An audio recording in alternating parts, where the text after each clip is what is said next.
morning, everyone. Thank you so much for joining us for our Revise and Resubmit podcast.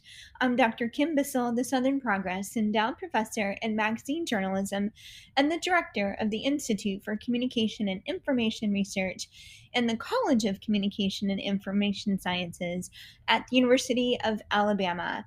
Today, we're coming back at you with another In Case You Missed It episode.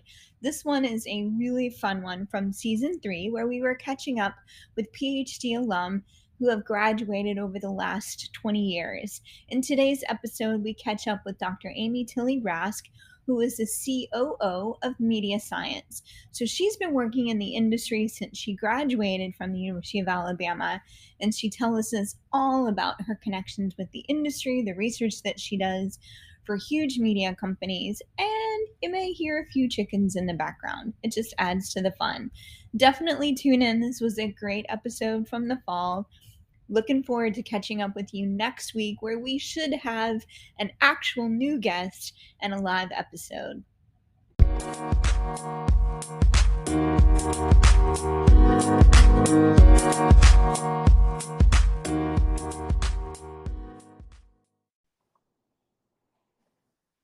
Hey everyone, thank you so much for joining us today for episode 6 of season 3 of Revise and Resubmit. I'm Dr. Kim Bissell, the Southern Progress Endowed Professor in Magazine Journalism and the Associate Dean for Research and the College of Communication and Information Sciences at the University of Alabama. And I'm Dr. Annalisa Bowen, an assistant professor in the Department of Communication Studies, also at the University of Alabama. And we both work in the Institute for Communication and Information Research, or the ICIR, at UA. So, Kim, I have to ask you a question to kick off this episode. And that is, have you ever worked in the industry? And I'm putting around the industry. From our previous conversations, and here's a plug, go back and listen to our previous episodes. Yes. That you have delivered pizzas in college. By the way, I also learned the other night that Sean Penn's daughter also delivered pizzas in her life. Validated in that job. Right. And I know that you have worked as a photographer and a photojournalist, and that would be the industry, right? Yes, that would be the industry. I also worked in television for a short while as an assistant producer of a public affairs program that literally no one watched. But it was a great experience, and I learned a ton about the way TV news comes together. So I've worked as a photojournalist, and then I worked in TV. Cool. So, I mean, I have to be honest, I've been a preschool teacher. I've been a tour guide in DC, and I made it in retail for about 3 months once. And both of us have had a side hustle in teaching group exercise classes. Yep. I wouldn't call that the industry for what I do now. So I guess I've worked in academia for the majority of my work experience. And today's guest, well, she took a different path after earning her PhD. That's right. Today, we talk with Dr. Amy Rask, the Chief Operating Officer at MediaScience. Okay, so I'm going to interrupt you for just a moment. A COO. So Amy is the very first COO I've ever spoken to, and I find that very cool.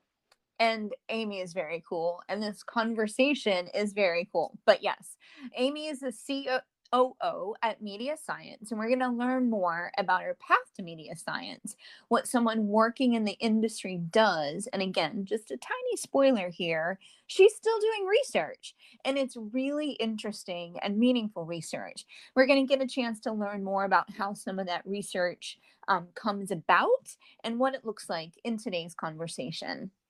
And one is not just a researcher and a COO, but she also raises, manages, and takes care of, I'm not sure the correct word, chicken.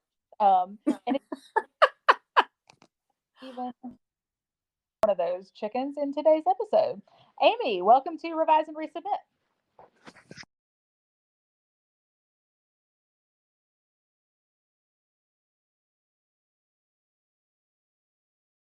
Amy, thank you so much for joining us today. We are thrilled to have you. It's an absolute pleasure to be here. So, Amy, we know that you are not working at a university right now, and we'll get into that. But did I read it right that you were doing research in Australia when your professional career was getting started? Yes. Yep. So that's actually I did a postdoctoral fellowship at Murdock University in Perth, Australia, right after I graduated, and that has brought me around to my current position, where I'm in Austin, Texas. So I'm no longer in Australia. I'm in the United States, but not in Alabama, unfortunately. And you got some puppies there? I do. So one of my fun hobbies is breeding French bulldogs. So I Oh, currently have 6 French bulldogs and a Boston Terrier who's the outcast. But oh. yeah, I'm the type of person that I'm never busy enough, so I always look for other things to keep me busy, and that includes animals. So we also have 32 chickens, which is why you might hear a rooster occasionally in the background because I'm sitting outside. And we live on some acres just north of Austin. So we've got our little farm life that goes nicely hand in hand with my crazy professional life. Wow. I'll just tell everyone. So I have a couple little puppies, and when I adopted them, of course, they don't adopt them to you until they're fixed. And I look at them now and I'm like, oh, these puppies, these two little puppies would make the cutest little babies. Maybe I'm glad that that's not possible. It's a lot of work, but it's fun. Gosh, so much to talk about just there. But since you are not currently at the University of Alabama, we'd love for you to give us some basic information about who you are and what you do. We call this our rapid fire get to know you part of the podcast. All right, Amy. So first, where are you from, or where did you grow up? So I was born in Birmingham, Alabama. I grew up there. I went to the University of Montevallo for undergrad, where I got to play volleyball. Oh, cool. Yeah, Very and cool. one of my marketing professors there told me about this amazing 1-year master's degree that you could do at the University of Alabama in advertising and PR. And I said, "Oh, that sounds like fun," because I have no idea what I want to do when I grow up, and I was graduating from college. And so I looked into it, and it sounded really neat. And I got into it from there, and in that program realized that I had a passion for research, which was really interesting because it took me, a whole degree plus some to figure out that that was something I was passionate about. But yeah, I mean that's kind of my background, and currently I'm the chief operating officer at a company called MediaScience that's based in Austin, Texas. We have locations in Austin, Chicago, and New York, and then we also do online research as well. But it's a consumer neuromarketing research firm. And I'm happy to go more into that later if you have questions. Definitely, we will have many, many questions about that. So I have to kind of follow up on something that you said just a minute ago when you were thinking about, you didn't know what you wanted to do with your life after getting through undergrad. When the young Amy was thinking about what she wanted to be when she grew up, what did she want to be? Like college? Yeah, it's a good question. I've always had a love for animals. So there was one small part of me that wanted to do something with animals and go into marine biology or veterinary medicine or something. But I think my parents were always entrepreneurs and were always running small businesses. And I realized the value of, running a business and the value of marketing skills and business management skills. So I decided to go the business route so that I could help, my family with business there. So I ended up choosing a major that was in business management to start. And then, like I said a few minutes ago, I had a marketing professor that was just really, she made marketing fun. And I realized that that connected something I was really interested in on like the psychology side as well as, advertising.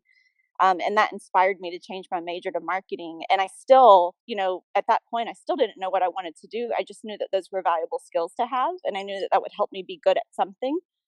And then it kind of blossomed from there. I had these moments of inspiration at different points, along that journey that helped direct me to end up where I am today.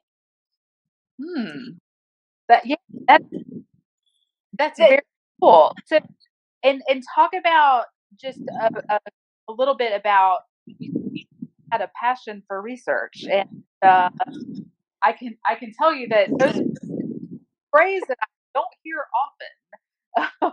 So tell our listeners a little bit about what that passion is, and what that kind of how that developed.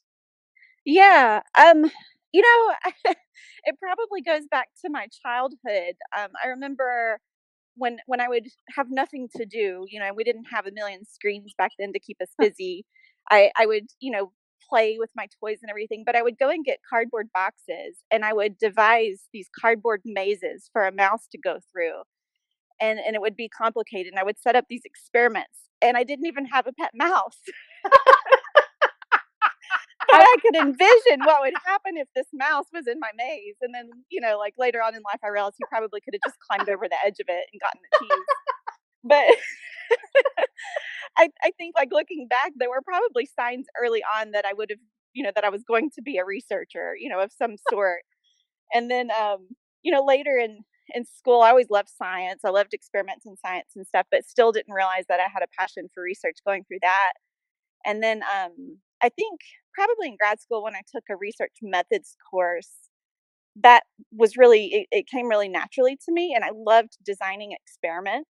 And the idea of controlling for variables and things like that. And I think that's when I started to realize this is really fun, and I want to do something where I can do research and get paid for it. And I think that's really neat. So, yeah, I think it started early, but I didn't realize that that's what it was back then. That's awesome. And I'm going to reiterate that it's not just me that says research is fun, but Yep, there's a few nerds out there like you. So you had mentioned earlier that the work that you do for MediaScience is consumer neuromarketing research. Can you break that down for our listeners and just kind of explain what that is and the types of research that go on? Sure. Yeah, there's there are different ways I explain it depending on who the audience is, but since you guys know about research a little bit, then I can probably be pretty straightforward. We work with major media networks and major media related clients, so it can be anyone from Turner, and they're launching their new HBO Max interface, so we're doing lots of research for HBO Max. It could be we used to do tons of research for Disney and ESPN, looking at sports sponsorship marketing. That's all happening on the television screen. And then, over the years, that's all transformed to testing different types of devices and, how those different advertising messages come through across different platforms and how to maximize those advertising formats, and things like that. But I would say the majority of what we do is around advertising, but sometimes it's about the media platforms themselves or the content. We test a lot of live sports. We do pilot testing for new TV shows. So the topics are amazing, and they really, they're really relevant to your day to day. When you sit down and watch TV, and I see something on TV that was informed by the research we did, it's absolutely amazing, and it makes me so proud of what we do. And then the tools themselves, we have a toolbox where we have a lot of different neuromarketing tools. So we do eye tracking and biometrics and facial coding and EEG. So we have a lot of different tools that we use to measure people's response to this content, at an implicit and explicit level. So we're able to look at things like their very precise visual attention when they're scrolling through a Facebook feed and they see an ad. What did they pay attention to? And then how did they emotionally respond to that once they were exposed? And then later on down that pathway, how does that translate to memory for the advertiser, or purchase intent or attitudes towards that brand? So it's all about, that mediated message that's coming through on some sort of electronic or, screen, electronic device or some sort of screen. And how people process that information and how that translates to persuasion. wow. Okay, so many follow-up questions. But let me start with something you said, that you test live sports. So can you explain to our listeners a little bit about what that looks like? What are you testing? What are you trying to measure in those sorts of scenarios? Yeah, so it depends. It depends on who the client is and what the goals are of the research. This past year, we did some research for Fox Sports, and we were looking at the power of live sports. So when it comes to advertising impact, are advertisers better perceived and better remembered if they appear in a live sports broadcast where you're really engaged and you're really excited to watch that game and you're really emotionally invested versus replays of a game or a rerun of that game that you saw later on, or versus the same ads being placed in some sort of primetime content. So a lot of times the questions center around the power of live sports on associated advertisers or embedded sponsorships. And then sometimes we test the games themselves and the broadcasts themselves. So we did a ton of work for NFL over the years, looking at the broadcast elements. What are the things that are keeping people tuned in during an NFL game? And at what points are people getting disengaged and tuning away? When are they getting bored and they're tired of watching the game? And how do you maximize the elements within that broadcast to keep people tuned in, basically? Because the tune in is what's important, because that's where their advertising dollars come from. If they don't have an audience, then the advertisers don't buy the space. So the questions vary, but the tools themselves and the way we're answering the questions kind of remain the same. You're just repositioning how you're analyzing that data in order to answer specific questions. So, talking about all of this research and then things like facial expression and eye sounds like super are people up to electrodes, that sort of thing? Is it scary research? I mean, I'm sure there are people who are uncomfortable and probably would not participate in the research, but for the most part, it's very non-intrusive and non-invasive. We bring participants into our lab. So we have state-of-the-art research laboratories in the three cities that I mentioned, in Austin, Chicago, and New York. And we basically have viewing stations. We also have simulated living rooms, depending on what's more appropriate for the question at hand. And then once they sit down, we have remote eye trackers. So it's basically an infrared unit that's underneath the screen that's detecting their pupils and the placement in relation to the screen. So they're not wearing anything on their face.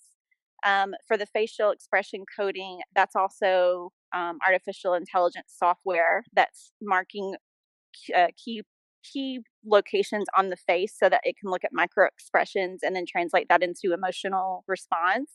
So that's being done with just a high definition camera that's also, not touching the person.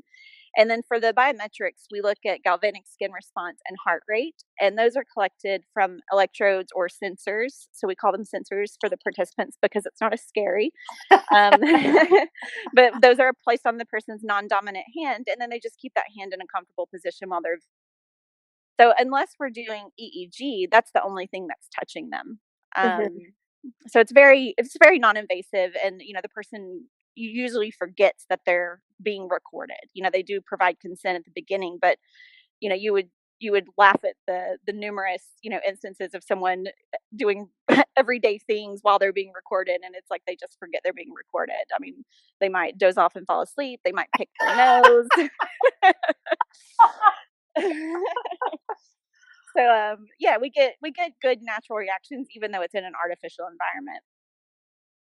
Okay, so again, many follow-up questions, but let me follow up on this idea about participants, because most of our listeners are going to be coming out of an academic world where things like IRB, IRB&B are not our favorite phrases. And certainly when you think about hooking participants up to anything, even if it's not invasive, for us in the academic world, that can be a pretty labor-intensive process, getting IRB approval. What is it like in your world? I think that was one of the most relieving things I realized when going into this area of research is that we don't have an IRB or an ethics committee that we have to get approval from. As an industry body, we still have basic standards, and we try to hold ourselves to high standards when it comes to getting informed consent, and making sure that participants are safe and that they understand exactly what's happening. There's also legal implications. You need legal consent from them to hook them up to these things so they can't come back and say that, what we did erased their brain power or something. I mean, there's some crazy things that come up.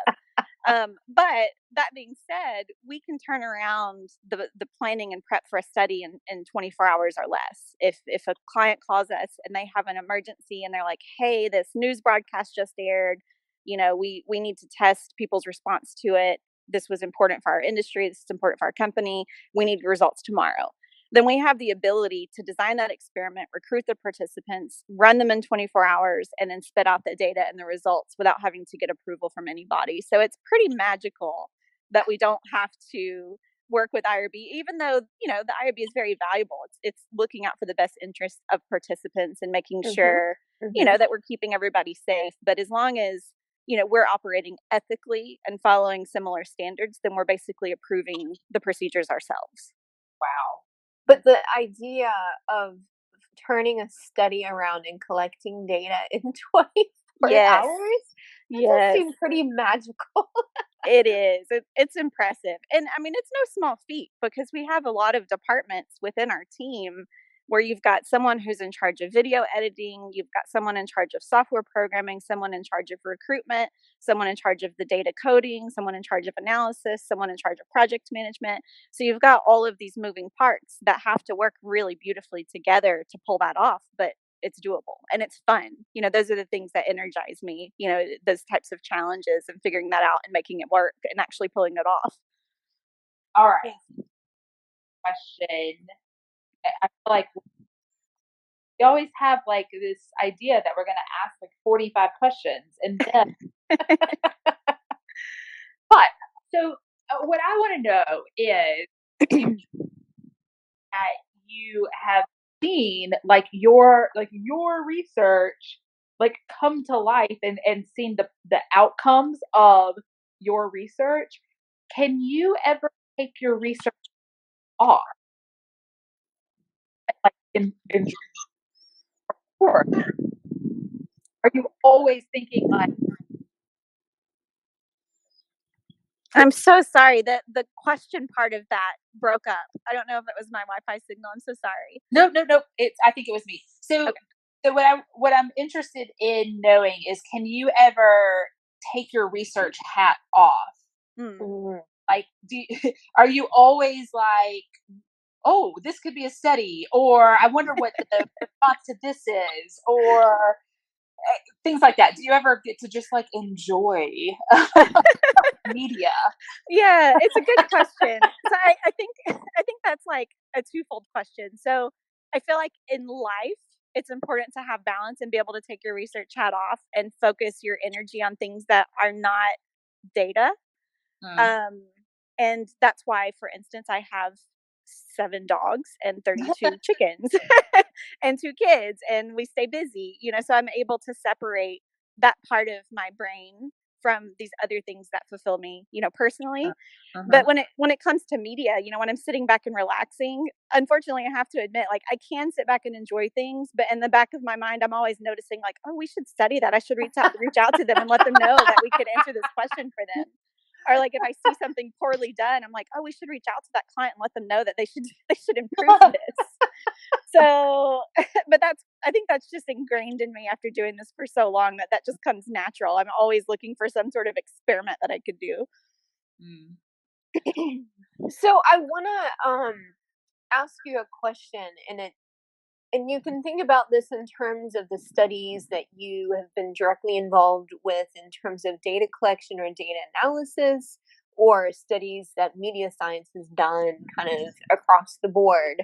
But if you had to come up with a headline for what you consider to be a really interesting finding, what would that headline be?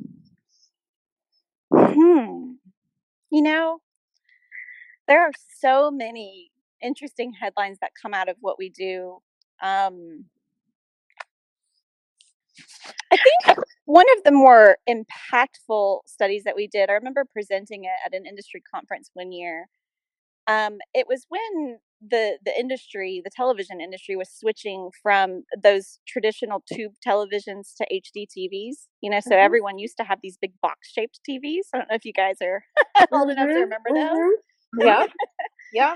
And then everyone switched to these HD flat panel. And at the time, ESPN had to transmit two different signals. So they actually had two different setups that were costing them millions of dollars a year to transmit both an SD version and an HD version of their content, because they wanted to be able to suit both types of TV customers.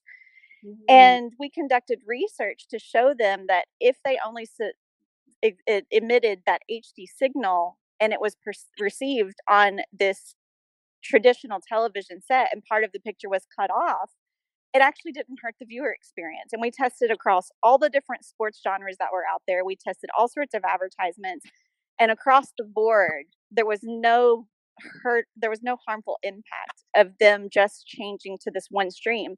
So by that one research study, they were able to shut off that SD transmission and save the company millions of dollars a year by only transmitting the HD stream. And they actually did follow-up research after the fact to make sure that the results held, and it did.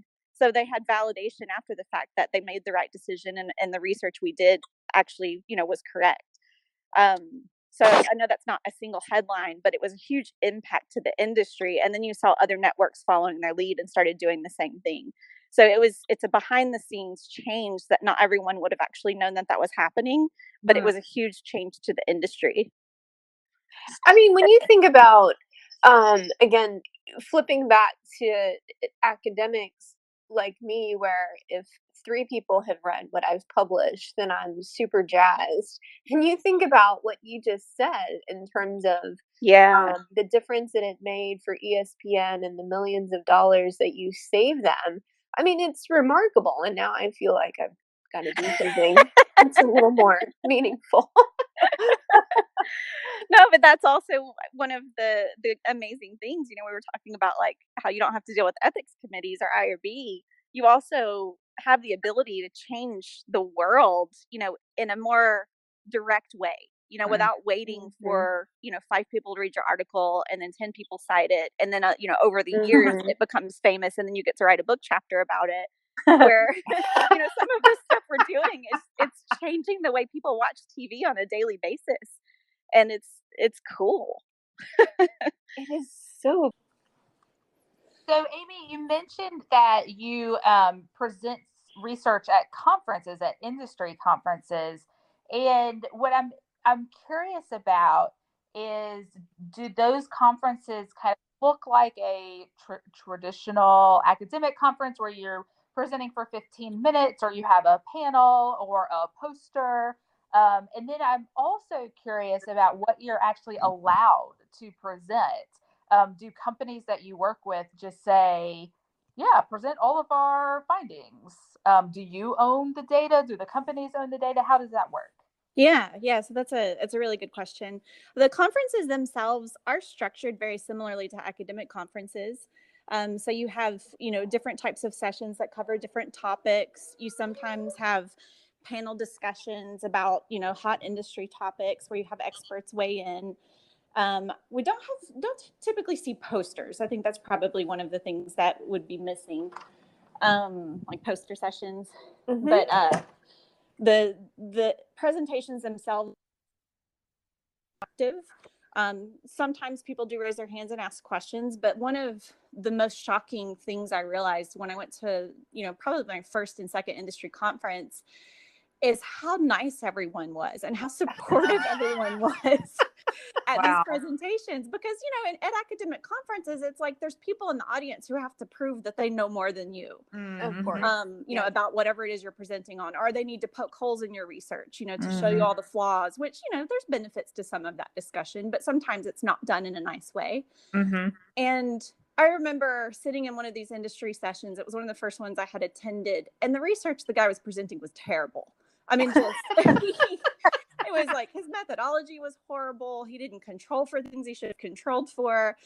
And I'm the newbie, kind of young professionals. And I'm looking around at the audience in shock at everybody. And I'm like, is no one going to raise their hand and point this stuff out? And I was, too petrified to say anything because I felt like it wasn't my place because I was new. And I remember going to, my boss, Veron, he's the CEO of our company. And I'm like, Dwayne, you wouldn't believe what happened. This guy presented this stuff and it was horrible and nobody said anything. And he's like, yeah, people are usually pretty supportive at these events. And I was like, what? Why? I don't understand. And, and since then I've done several presentations and it's great. You've got competitors that are there who are competitors to us.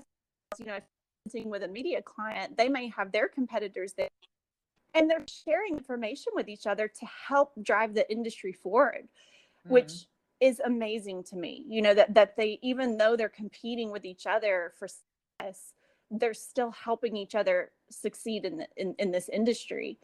And that's pretty neat. The collaboration that you see is pretty remarkable. And granted, that everybody still keeps their best secrets close to their vest, so they're not going to present everything.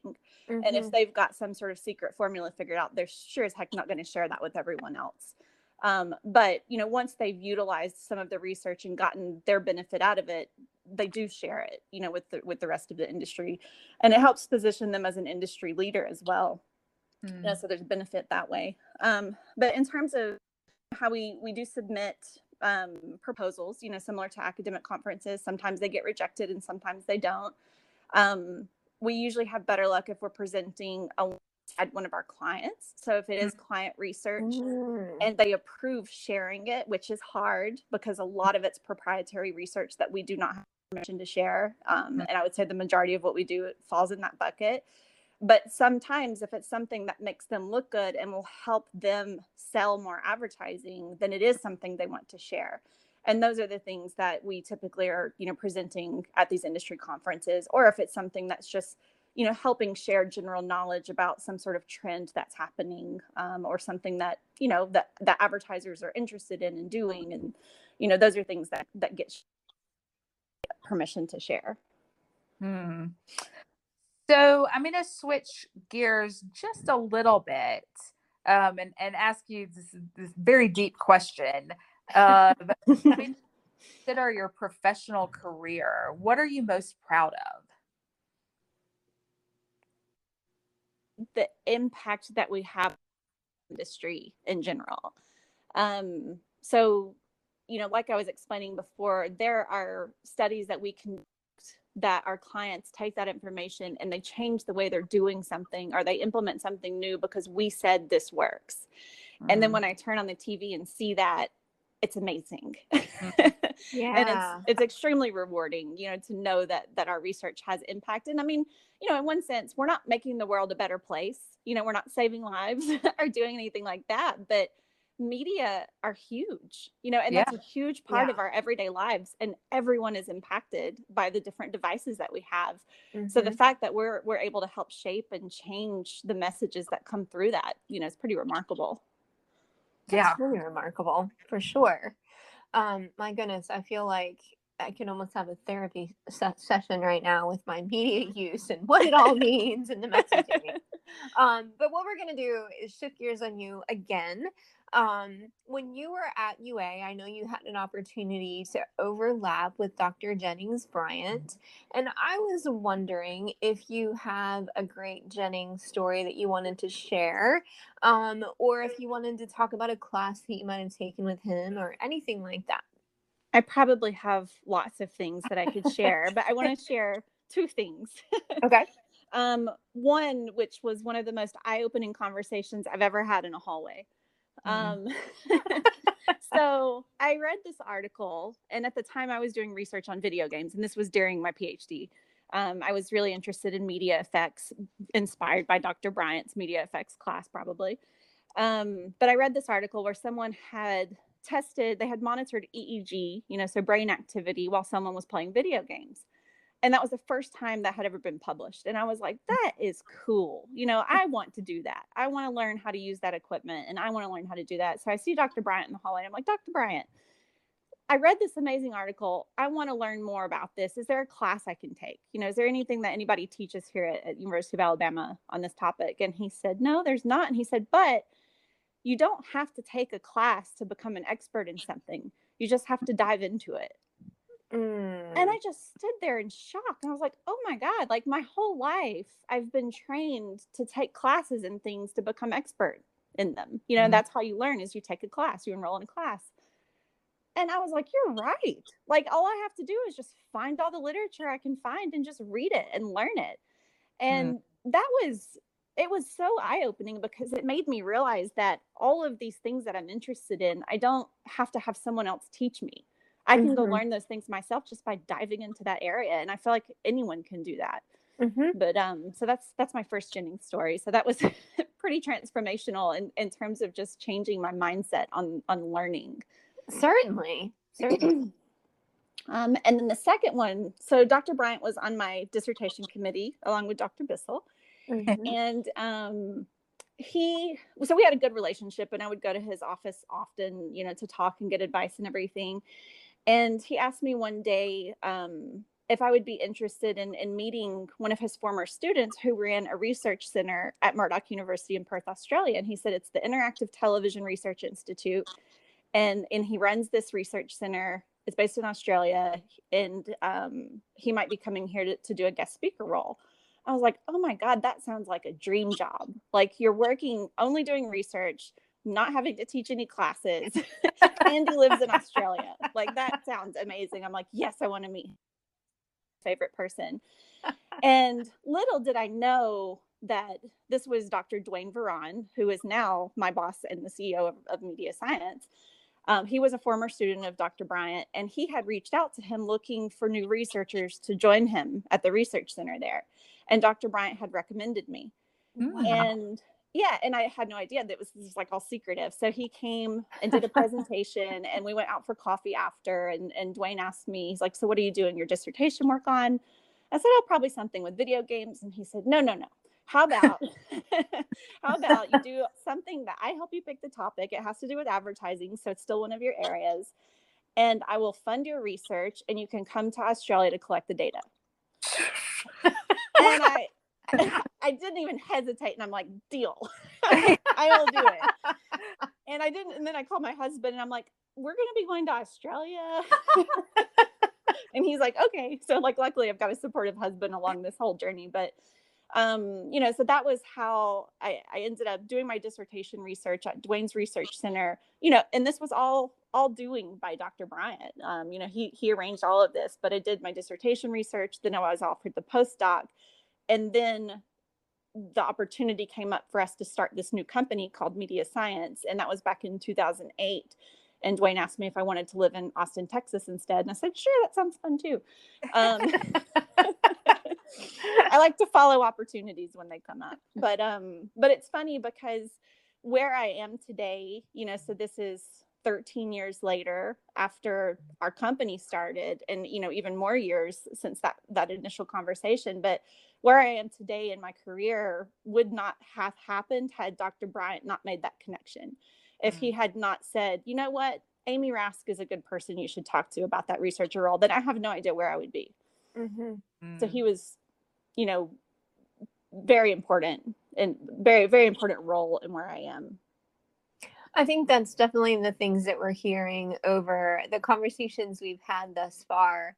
You know, like one conversation in the hallway, or just one connection that's been made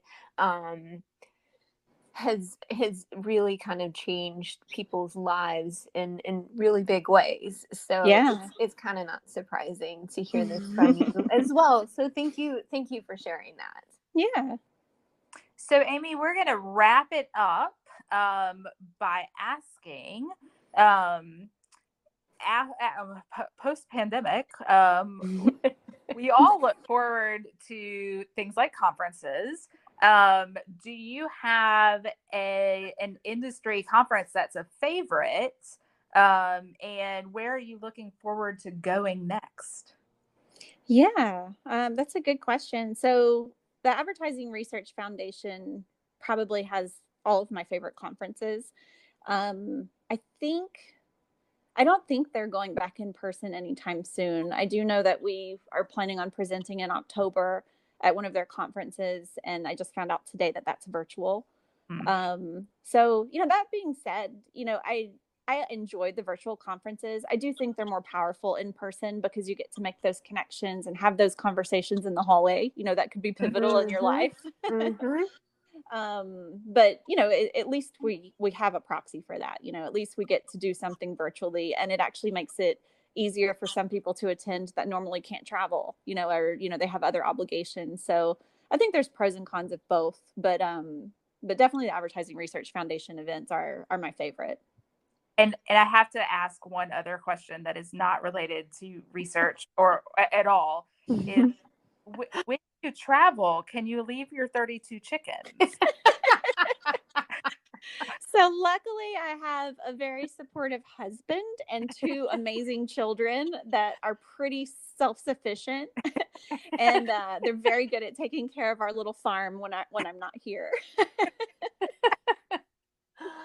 Amy, it has been such a pleasure to catch up with you. I have thoroughly enjoyed this conversation, and I think it's going to be really fun for our listeners because you're our first non-academic industry researcher guest that we've had so far, and this has just been fascinating. So thank you so much for joining us.